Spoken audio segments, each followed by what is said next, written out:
sekarang kita akan langsung bahas ke Cardano, karena ada yang request ya. Cardano, Bang tolong bahas ada, mau akumulasi ada soalnya. Oke, Cardano di sini ada kabar buruk sama kabar baik. Kabar baiknya, Cardano still bullish di internal structure-nya. Ini adalah demand weekly-nya di internal structure-nya. Tapi kabar buruknya, Cardano abis ke-reject dari supply weekly ini. Jadi per sekarang Cardano itu mix. Karena di internalnya dia bikin higher high, higher low, higher high. Tapi dia habis ke-reject di supply weekly ini, di internalnya banget dia bikin lower high, lower low. Jadi be careful ya, kalau mau cicil beli sebenarnya bisa. Tapi kita kayak betting di sini nih. Kita kayak bet di Cardano dia bisa mantul dari demand weekly ini. Which is bisa, sebenarnya bisa. Tapi menurut gue ya, kalau misalnya dia mantul, dia mungkin untuk retest doang ke sini, untuk melanjutkan penurunan gitu. So be careful. Mungkin kalau misalnya dia breakdown dari sini, dari 0,27, boleh pertimbangkan untuk cut loss. Karena apa? Secara internal weekly-nya, dia bikin lower high, lower low gitu. Dan sangat mungkin kalau misalnya di sini dia mantul, dia hanya mantul untuk cari lower high untuk bikin lower low lagi. Kayak gitu, terus sekarang kita akan langsung bahas ke time frame daily-nya.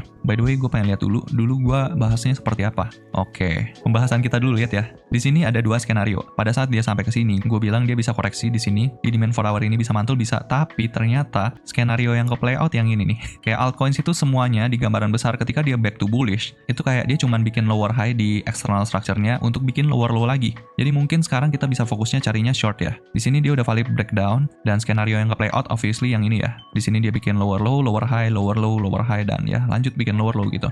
So it's a bad sign dari Cardano, dia very weak, tertekan banget price action-nya. Jadi kita bisa expecting dia bisa bikin lower low dari sekarang ya. Untuk supply daily-nya ada di sini karena dia udah break of structure di sini.